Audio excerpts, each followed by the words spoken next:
class, everyone. We are currently in a 5v5 GC, and we are approaching our first round against our opponent, Dire. Before we get into the actual match, let's go ahead and see how his roster stacks up as a whole. He has a risk rating of 58, which means he's probably has a better roster than we do. As far as Omicrons go, it looks like he has two that we do not, so he's going to have a little bit of advantage there. It looks like he's got one of other Darth Malgus's. And actually, it looks like he just has one for the most part. I did apply the Admiral Raddus one. I don't think we're going to get much use out of it in this first battle. Actually, it looks like he has all three Darth Malgus ones. Interestingly enough, though, I don't think the special... I think the special is kind of useless given the current Datacron situation. But we can probably talk about that a little bit later. As far as relic levels go, he has 200 more than us. That's about the normal for where we're at. And it looks like we haven't beaten speed mods. I think that's been one of the nice things about falling a little bit in Grand Arena, is my mods are really just starting to jump people. Like, we have double as plus 25s, almost double as plus 20s, and about 100 more plus 15. So some pretty big margins there that we might get to see during the battle. He does have Ray. We're working on Ray, but we're not really quite there yet. That being said, let's go ahead and see what he put on defense. He typically sets a pretty light defense. He only puts like 2 Galactic Legends, but I was a little afraid that he was, with the new Datacrons and everything, he was just going to go full defense, especially with me being down to Galactic Legend. It doesn't appear that he did that unless he set them all on the back wall, which would actually be really good for us if he did that. So his front wall doesn't look too threatening. We've got Star Killer that we're probably just going to go ahead and use General Grievous on. I'm going to try to 3-man SLKR this Malgus team. Not sure how well it's going to go. He does have the really good Datacron for Malgus being the cooldown decrease. Probably just going to mirror the Qui-Gon, or not the Qui-Gon, but the CLS team. Not quite sure what I'm going to do against Hux yet. Bad Batch is very tempting, but at the same time, he has Grievous up here. But I guess, you know, Wampa can solo that Grievous team. And then, again, these don't really... A lot of the teams that he has on the board don't scare me. I guess he did have Bam with the 25% turn meter, but I think Bounty Hunter still just kind of eat that. So, my defense is pretty rough. I've got my Jedi Master Luke with the Super Cron. I've got my C with the Super Cron. This is the 20% ult charge per Sith. This is repost, as well as just, you know, Star Killer. And then, oh, actually, this is probably worth mentioning. I put the Tenacity buff Datacron onto my crew team because typically Bad Batch is used to beat crew. And I want to see if that stops anything. I don't know if it does, but I feel like it's something else to worry about. We've got Lord Vader. We've got our Maul team. We've got our Malgus team. And we've got Gas. And that pretty much sums up everything. My back wall is not very good, and I'm trying this new strategy, at least for my current placement in GAC, because I kept trying to do the trap between the front wall and the back wall, and it just kept blowing up in my face. Doesn't look like it would have blown up in my face this time, but you know, there's always that catch-22. So let's go ahead and see where we get. Let's go ahead and get to the battles now. So we're going to be starting off with kind of Old Faithful, Old Reliable being General Grievous versus Star Killer. I don't know how a lot of these battles are going to go, but this is one that typically works. Unfortunately, if you go back and look, you'll see that our B2 did not get turn meter despite Margate hitting 5 characters, which is like there's like a 13% chance of that happening, which is really not good. So we never get buff immunity in the enemy team, so they get crit immunity up against this, and this is really, really bad. Because even though our Grievous has taken like 3 turns to be able to hit everyone, because we're not critting them, we're not able to land kills on anyone, specifically like Palpa and Visas. So this is probably the worst this has ever gone for me. In reality, what I should have done here is I should have done dispelled the buff so that Grievous could have at least killed Star Killer or someone. So I did definitely misplay it a little bit towards the end here, but really just got really, really bad RNG. So we go ahead and take in JMK to clean it up. The reason why we went so heavy to clean it up, and also he got all 4 stuns, that was disgusting. The reason why I went so heavy to clean this up is because our opponent didn't fail at all on ground. So I need as good as banners as possible. If I have to sit here and try to 3-4 shot it or whatever, then I'm just not going to be able to beat him in efficiency.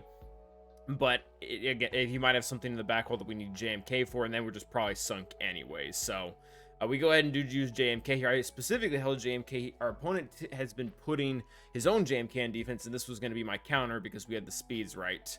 So that worked well, and now this is good.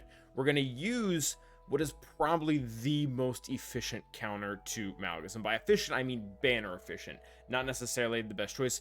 Really big tip, you have to swipe first. If you don't swipe first and you don't get advantage on zombie, Malik can clear it off, or actually there's other ways they can clear it off with a combination of doubt, fear, and buff removal. And if they do that and they kill Daka 3 times, then you're just pretty much done in this match. So swipe first, and then after that, the battle is really kind of hard to lose. We put the tank tech on SLKR and the med pack on Daka. I really don't think it matters too much. I actually kind of like it when Daka gets shocked or doubted or whatever it is, because then she doesn't gain turn meter and she doesn't lose a bunch of her max health. That ultimately doesn't end up being that big of an issue. The team only really has one AoE, kind of two, so they're not going to deal a lot of damage to Daka anyways. And we are trying to, whenever we do our stuns, we're trying to do it to Malik. Really, we don't have much of a choice here. This enemy Malgus has the really good Datacron, where he constantly is decreasing his cooldown, so he's never using his move that taunts. So we're kind of forced into hitting at Malik anyways. And this is really, quite frankly, very easy, though, once you get to this point. The reason being, there is just no, different from Lord Vader, there is no opportunity for a timeout, because Malgus isn't technically a Galactic Legend, so you can decrease his mastery. So you'll see here that he starts to become really, really, really thin, because every time we're swiping, not only are we increasing our own damage, but we're also decreasing a lot of his mastery. So able to kill him pretty easily for a solid 65. I believe you can do this with Want. It is going to be higher banner efficiency if you take Want, though, because while you're adding an extra character, you're getting protection back on 2 that you normally wouldn't, so you're ultimately end up yielding more banners. Go ahead and do the CLS mirror here. This went very well, like almost shockingly well. They shot CLS first, which is the worst thing the AI can do. For the AI, it's really great for us, because that means our CLS gets to counter twice, and not only is he going to apply debuffs, but he's going to give himself turn meter and the whole team turn meter. That's really, there's no, Han shoot first for the vast majority of battles has no priority. It's just completely random. Also, I'd like to note, our opponent has level 6 Datacron, where they take reduced damage, and it's very clear on this new Baka. He takes forever to get down, or at least forever in terms of the damage the CLS team does. We do end up getting them down. Kill order was going to be on the 2 Chewbacca's. Coming in now against his First Order team. First Order is definitely better with First Order TIE Pilot. This could have gone poorly. Obviously, as you can see, it's not going poorly. But if Hux had gone to Crew, and Crew had dispelled the buff, and then First Order Officer have reduced turn meter on our Echo, probably just would have been game. They would have clobbered us. But the AI for them is not very good. That being said, there's really nothing you can do to lose here now. The only one thing I would say is try to avoid hitting Crew as much as you can, just because he'll start passing advantage around everyone. And not only when he does that are you going to risk, losing turn meter because if Hux gets advantage, but advantage is also 100 speed because First Order TIE Pilot is there. So that's really not good. We don't get the stuns, so that kind of sucked there. And we do just commit to taking out First Order TIE Pilot, because once we do, all of his stats go with him from his Omicron.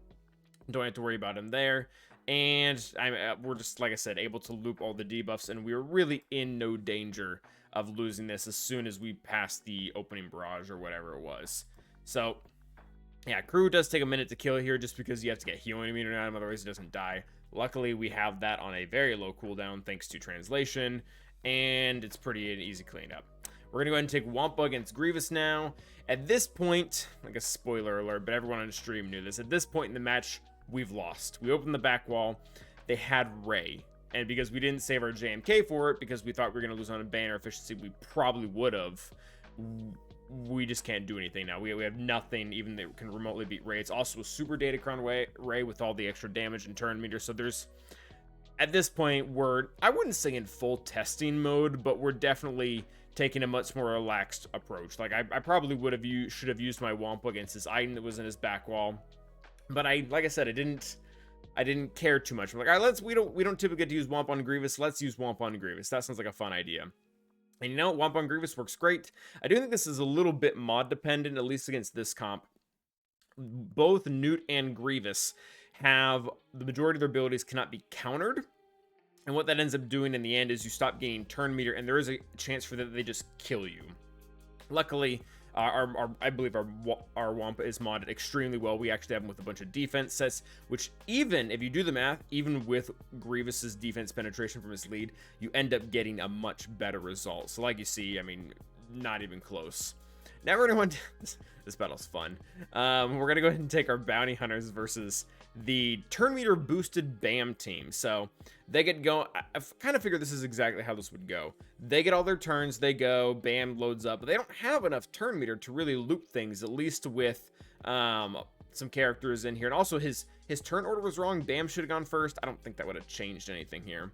We do now have contract, we get rid of BAM, and the significant part of their damage is gone. Like the only one, and this is where this is the part of the stream, or with the part of the YouTube video where we rag on Dad Bob Boba and GAC. Dude just does not do damage. Yeah, we don't need to go down that road again. But so we've killed BAM here, and like, mind you, most of my team is like super under geared. My aura is gear 11, 5 stars. My Mando is like gear 12 or something like that, and or just like tanks Dad Bob Boba's hits back to back. Even when he starts building his stuff, it just doesn't really get anywhere. We do decide to hit him just because I figured he'd be the easiest to hit. And then Queel is actually the one who kills Aura for a 50k damage, so that was pretty nasty of him. Keep shooting their Mando over there just because, like I said, he's the most likely to not have crit avoidance on him, so we can get our extra turns. We do just go ahead and use the Annihilate on him just because he has 2 lives, so if we get rid of that, we kind of knock it out. And at this point, I'm kind of thinking we probably lost here, but they don't, like I said, once BAM is gone, the team really doesn't have a lot of damage. I actually mentioned that in a recent video that we made about having high relics on certain characters, and BAM is one of them, really because he's the only, like, is the damage dealer for your team. Mando now gets to do a bunch of really disgusting things where, spoiler alert, he is going to annihilate the entire team.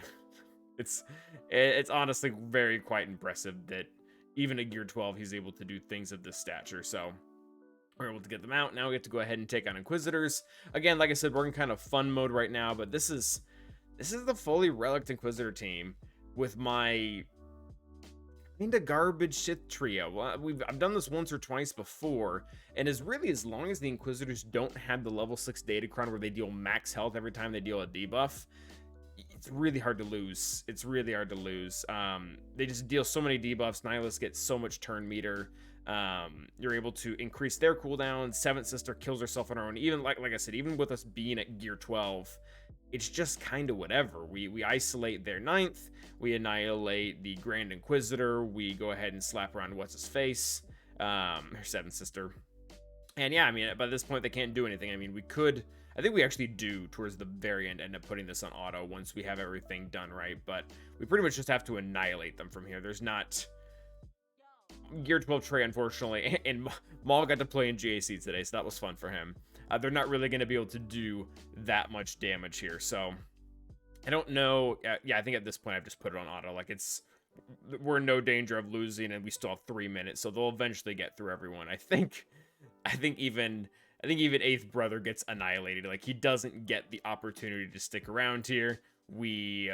Sorry, poor Traya is just not doing enough damage here, so he does stick around. I guess Cyan kind of plays with getting protection back, but like not really. Actually, the Datacron must have a decent amount of health steal because he's gaining quite a bit back every single time he hits. And then, yep, at the last moment, Nihilus ignites him, which is very nice. This is fun. So, like I said, I wanted to use Wampa versus Iden, but I didn't because reasons. And we taken Qui-Gon Jinn, and this is the perfect example in a Qui-Gon Jinn fight why you don't always, sometimes you should, but you don't always hold Jedi Knight Anakin's AoE. So we get first down, and I'm like, okay, so none of them have the revive buff right now. If I can get a kill here, they stay dead. Fortunately, don't get a kill, so that's a little disappointing. The reason why we did that is because Jedi Knight Anakin's very likely in this team gonna get back to a lot more of his turns, and we can just keep using the AoE over and over again. And that's, obviously very true. We're already back to our second AoE, and Qui-Gon Jinn hasn't even lost all of his protection. Mace is a pretty decent taunter, and on top of that, Barriss is pretty good at getting everyone back to full health. Our Mace actually has some super low health as well that helps him get back above his 50% threshold, so that we can keep continually proccing Jedi Anakin's damage over and over again. Plo Koon gets 2 decreased buffs, so that's pretty cool. We keep targeting all the troopers that are not Iden. That way, they actually don't get to revive. And this is actually one of the reasons why I really, really like Mace with Qui-Gon Jinn. So Qui-Gon Jinn is a very good team in general, but they don't have any type of stacking damage. So if you don't have the amount of damage you need right out the gate, you never really get it unless you have Mace, because Mace continually decreases the enemy's max health and defense. So even if my team isn't gradually gaining offense as the fight goes on, we are decreasing the enemy's viability so that eventually Barris can just one-shot someone. So Qui-Gon Jinn worked fabulously there. Really happy about that.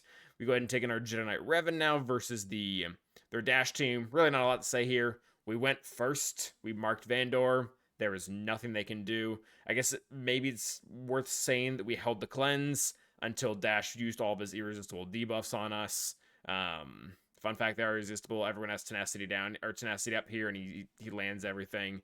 So we hold our cleanse. We use it here. I mean, like I said, this is... We've actually done this with a lot less quality teams. Like I've done this with Kyle Katarn before, which is kind of awkward instead of Grandmaster Yoda. So it has a lot of flexibility. It's just being able to ignore L3 and go right after Vandor is very, very nice for Jedi Knight Revan. Speaking of Dash, I'm gonna go ahead and use this JTR. This is a counter that I used to use a long time ago in the old matchmaking, and it was just really fun because even at a lot of the teams Gear 12 here, they still kind of just beat the tar out of these relic characters. So this is nice. We get all of our debuffs going. Our turn meter train works perfectly. I'm trying to figure out who to kill first. I think I want to deal with 2 turns of Chewbacca rather than 2 turns of Han. So we aim for him. We get him down first. Chewbacca does get one of his ticked off turns. It's kind of whatever. They keep stunning everyone. I need them to hit L3 here so that we cleanse. And they don't want to do that initially, but it doesn't really matter. Like they're not... JTR is not going to be able to get everyone down here. This ends up working out very, very well for us, and we eventually just obliterate her, so that's very nice. Not great banners, but overall, I'll take it. I think we get the stun on BB-8.